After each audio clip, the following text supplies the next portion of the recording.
What does Zatanna wear underneath her magician outfit? An abracadabra.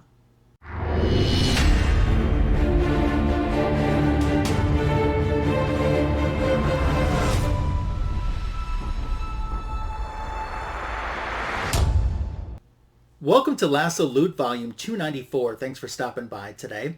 An ideal video for me would have a little bit of Marvel comics in it and a little bit of DC comics in it. It seems for a while I was showing nothing but DC nonstop that I've added into my collection. And now more recently, it feels like it's been nothing but Marvel. Today's video is an all DC haul. Stick with me, I got some great stuff to share with you today. And we're going to get started in the video today with an A-OK from my friend Sam.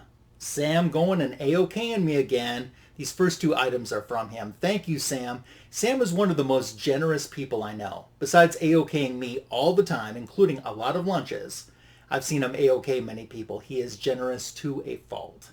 Sam, you don't have to get me anything, but thank you so much for thinking of me with these items. I have wanted the superheroes coloring cloth for quite some time. What is this? It's vintage, which is number one reason why I love it. 1978 this came out, and mine is sealed in its original package. This cloth measures 36 inches by 44, and it's one of those where you color it, then you can wipe it off and recolor it and reuse it again and again and again and so on. It comes with the Crayotone crayons, which must be a Crayola knockoff, and we have our little eraser as well to wipe the slate clean. What really gets to me, though, is the characters that they decided to use on this. That's what sold me. Obviously, you have Superman. I think that that's a given. Same with Batman. Put Superman and Batman on a product, you're going to get your kids back in the Bronze Age to want to have this. Then we have Robin. In his little headshot there, he looks so much like Green Lantern to me. I don't know if that's because of the way that he's colored or what. Batgirl is an interesting choice, but I do understand it. Wonder Woman, another given. Then we have Aquaman, but the true surprise is Donna Troy Wonder Girl from the Teen Titans. I love that they included her. There's a few, but not many, Wonder Girl Donna Troy products from back in this day. They all tend to use the exact same stock image, and it's mostly the stock images from the Bronze Age that you would expect inside of these cloths, or on this cloth, to color and reuse, but that doesn't matter to me at all. There's some fantastic images as well, and you know, Flash didn't make it on the front here, but as I turn mine around, I see Flash on there too, so it looks like we have those characters and more included on the cloth. Silverhair Bronze Age Babe asked me, are you going to open this up? And probably not. But doesn't mean that I don't love it or enjoy it any of the less. I have had my eye on this thing for quite some time. And the fact, I don't think Sam knew that until we were just having a rando conversation one day about this item. And I said, I'm going to get that someday. Well, he made that someday happen right then and there. So thank you so much, Sam. Vintage, as I said before, it's my jam. I don't really remember this from the day. Maybe a little bit early for me to remember, but it's cool nonetheless. So that's a good way to kick off a Lassoed Loot video if you ask me. But Sam was not done A-OKing me. And on a separate day, he found a comic book that I wanted. How about this? The DC Superstars issue 11 devoted to magic. This was published in 1977. I have been familiar with this comic book for quite some time. Morrow does the cover and the interior art on the Zatanna story. Wein is the writer of the Zatanna story. So mostly this comic book is made up of reprints. But let's talk about what's original to the comic book first. There's a title page done by Mike Nasser and Terry Austin. They also do some illustrations featuring the great Houdini. Then there is a page by Carl Gafford and Vince Colletta that illustrates some magic tricks that kids can learn to do as well. Then the rest of the book are reprints. So the Zatanna story are reprints from her appearances in Adventure Comics issue 413, 414, and 415. Now, issue 414 of Adventure Comics I showed you in Comic Book Editions 208 when I added that into my collection. So they did one story but chopped it up into 3 parts back in 1971. What they did is just restore all 3 of those parts into one reprinted story. This is the first time that Zatanna had a headlining comic book. That's what makes it a key issue. You can see on the cover too that there is a story with Flash versus Abra Kadabra. That comes from Flash issue 128 from 1962. John Broome was the writer of that story. Carmine Infantino did the interior art on it. So it's a comic book that I have been wanting for quite some time. I hadn't seriously pulled the trigger on it, but once again, having a conversation with Sam when this comic book came up in question, next thing you know, bing, bang, boom, Mr. Sam's A-OK in me. So thank you again, my friend. I've really enjoyed this comic book, and as well as the coloring cloth as well. And we'll think of you when I enjoy these items in the future in my collection. Before we look at some more comic books, I just bought myself a brand new shirt. Let's open it up and take a look at it. I had an advertisement come through my feed that was showing me this shirt that was for sale at Old Navy, and I thought, well, that's pretty darn cool. Of course, it's a Jose Luis Garcia-Lopez artwork that originally appeared on Detective Comics issue 487. I bought an upgraded copy of that, which I showed in Comic Book Editions, volume 85. Long time ago. And I actually remember the first time I ever saw this cover, which was at a supermarket. And I knew back then that that was an amazing cover. And it's been used in some merchandise throughout the years, and I'm happy that it's on a shirt right now. I love the black and white with the yellow highlights in all of the characters. So to me, this was a no-brainer home run, and I knew I could proudly wear this. By the way, I do want to remind you that the greatest DC comic show on YouTube is Fanboys Live and the Retro Review. Impressed Comics is going to be our special guest this Sunday night, 8:15 p.m. Eastern, 7:15 p.m. Central, here on my YouTube channel. Signature King Tony and I will be with Impressed Comics, and I'm looking forward to having him back on the show. He's going to talk about Nightwing this Sunday. Don't forget to vote for Fanboys Live and the Retro Review for Best Live Stream in the Comic Book Community Awards as well.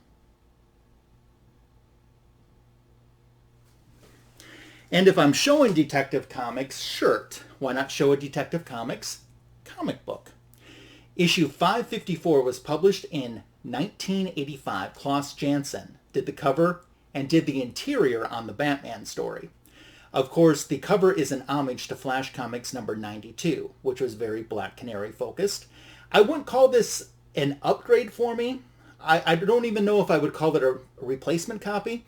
So I met Klaus Janson this year at C2E2 in Chicago, and I had him sign a copy of this cover. I couldn't decide between having him sign this or sign a Dazzler cover that he was the inker on. But since he was the cover artist and inker on this, I went with this one instead. I showed my signed copy of this book in Lassoed Loot 278. But anyway, when I have a signed copy, if at all possible, I like to have another copy of the book that's unsigned. So I like to have a signed copy and an unsigned. So I just took mine from my original collection, had Klaus sign it at that time, and decided to replace it with an unsigned copy as well.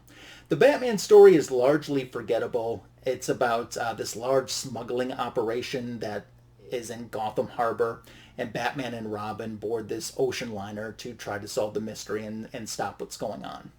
What is more memorable, which you can tell from the cover, is Black Canary's brand new outfit debuting. So Dinah's phobia, she figures out, was triggered from imprinted memories of her mother, of a villain called Pyra, which her mother wasn't able to defeat back in the day. She's fighting a similar villain to Pyra called Bonfire. And she decides one of the ways that she can break free from this phobia of her imprinted mother's memories is to make herself a brand new costume. So that's what she does. Man, I'd love to have me a copy of Flash Comics 92. I'd also love to have me a copy of Black Canary's very first appearance. Maybe someday, you know. Normally I probably would have ruled that out, but I've also learned to say never. You never know what might happen or what's in the future for your collection. So throw it out in the universe, and if it happens, it's fantastic.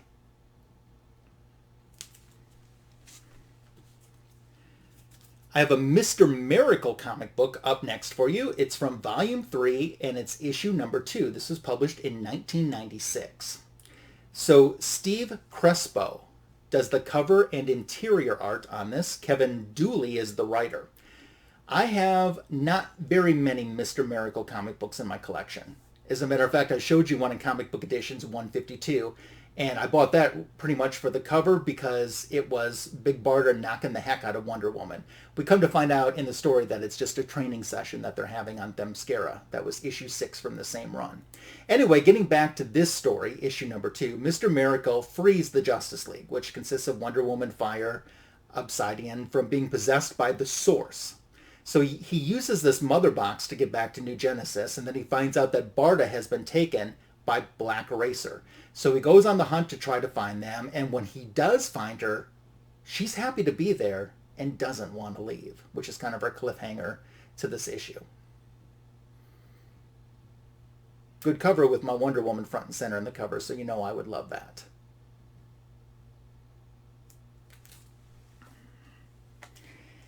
This next item is the Crisis on Infinite Earths. This is the version from 1998. It has an Alex Ross cover.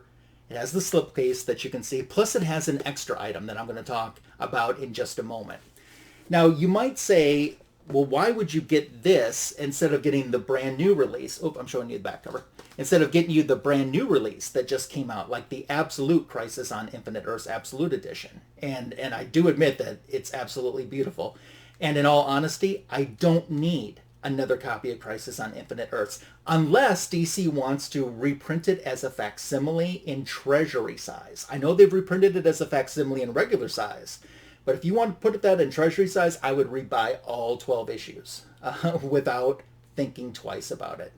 This book has the introduction by Marv Wolfman. It has an afterwards by Dick Giordano that was written in 1998, the year that this was published. And then there's some George Perez sketches of the Monitor, Harbinger, and Pariah at the end of this too. And the book does look good. Let's get to the real reason. It's not the slipcase. It's not the actual comic book content. The reason that I needed to get this was for the third item that was included, which was a poster. It was originally folded, and we see it's of the death of Supergirl from Crisis issue 7. But what you might already have been made aware of just by looking at this poster is a big difference between this poster and its regular cover. And that's the fact that the background characters are all colored in. Normally the background characters are in like a purple hue. But here they're all colored in. There was another promo poster that they did for Crisis, I believe earlier than this, maybe even for the original Crisis, that was in comic book stores. Same image with the background characters colored in as well. My friend Andre, gosh, I don't know, a year plus ago, got a version of this poster with the colored in background, and I was like, oh, that is so super cool. And I wasn't able to stop thinking about it to the point that I'm like, I need to get one of these. And this poster was included in that version with the slipcase of Crisis on Infinite Earths in 1998. I got it at a price that was too good to beat. I got this entire set with the poster and the book and the slipcase and everything for the price of what the poster alone sells for on eBay. So although it was opened, I don't think it was ever read, or if it was so gently read because that book is in mint condition and so is the poster. This is kind of an odd size for the poster, so I'll have to go looking for a frame at some point. But yeah, I would love to have this up on a wall at some point and look at this all the time. What a classic image. When I think Crisis on Infinite Earths, this is definitely the image that comes to my mind. And you can just feel the pain that Superman is in. Oh, couldn't pass this one up at all. I'm going to be showing you more posters in the future as well in my Lassoed Loot video. As a matter of fact, next week I'm going to show you a poster too, but I have more than just the one that I'm going to show next week for you. One last item before I wrap this up. Oh, this is a big boy too. We're talking George Perez, so this is the appropriate time to show you that I picked up the new Teen Titans Perez Artist Edition. This was just released earlier this month. I love artist editions. And I only have one other one, which is the John Byrne X-Men Artist Edition. I showed that in Comic Book Editions 184. So this has 192 pages in it, and it's curated pages and covers between New Teen Titans issues 1 through issues 40. I can't wait to crack this thing open and really start enjoying this. It's an art book that's disguised as a comic collection. This is one of their taglines, which I think is brilliant to describe what this book is. They say the only better way to see these pages would be looking over Perez's shoulder at his drawing board. So they're high-resolution color scans of the original art in its original size. Heck yes. I only wish that they had an all Wonder Woman edition. I do understand that there is a Perez Volume 2 that is going to be coming out at some point. It's not going to be strictly New Teen Titans. It's going to have his work from other titles as well. I know they did say there would be pages from Crisis on Infinite Earths, and I think Infinite Crisis included. They didn't say anything specifically about Wonder Woman, but if you're doing a George Perez art compilation, how could you not include some pages from his time at Wonder Woman? Oh, but an all Wonder Woman book would just be amazing. I will definitely get that. I would also at some point, you know, if it's ever possible, I would like to get, there's another X-Men by Dave Cockrum Artist Edition, and I wouldn't mind having that as well. I think that would be pretty awesome to put into my collection. But this is a big old boy. I even love the box that this comes in to store it in. And like I said, I can't wait to dig into this. Kudos to those out there that are the owners of original artwork that was used in this compilation, and thank you for sharing that with the rest of us fans. I love seeing the little notes that might be on the side, or the blue pencil, or something that he had to white out or fix. So, I mean, all those little details you can see in the scans that are inside of this book. And it makes it extra special to me. Like I said, if you can't own the original art, you're going to want to own a book like this. I just wish there were more artist editions because I truly dig them. I haven't bought original art in a long time. I bought some, you know, like 25 years ago or so. And it was expensive then, but everything has just gotten so over expensive now that it's just out of my price range. With the exception of getting some custom sketch covers, which I have been able to do recently. But for the published stuff, since I haven't been able to scratch that itch, this takes care of that void in my life and in my collection. So thank you for putting out an amazing book. I think IDW licenses this stuff out. Oh, it's a big, heavy book, too. I do want to remind you about my back issue of the week, which is DC Comics oriented. It dropped on my channel yesterday. If you haven't had time to watch the back issue of the week, I certainly hope that you'll do so. If you're not subscribed to my channel, it's a great way of showing support. I would appreciate a subscription. Give this video a thumbs up, a like, and a heart. Drop me a comment and tell me what your favorite thing was that I shared in today's video. If you have any of what I shared in your collection already, if you're hunting any of it, let's just dialogue about all of that and more. As we come to the end of Lassoed Loot Volume 294, I start thinking to myself, I got a big milestone coming up, really not all that far away. At the beginning of September, we'll do Lassoed Loot 300. And I don't want to call it pressure because that's not the right word. But I do feel like I have to have something ginormous, something, you know, I need action, I need adventure, I need something giant size for Lassoed Loot Volume 300. So I'm working on that. It'll be here before I know it. You've been watching Lassoed Loot Volume 294, new pickups, no filler. Thanks for joining me.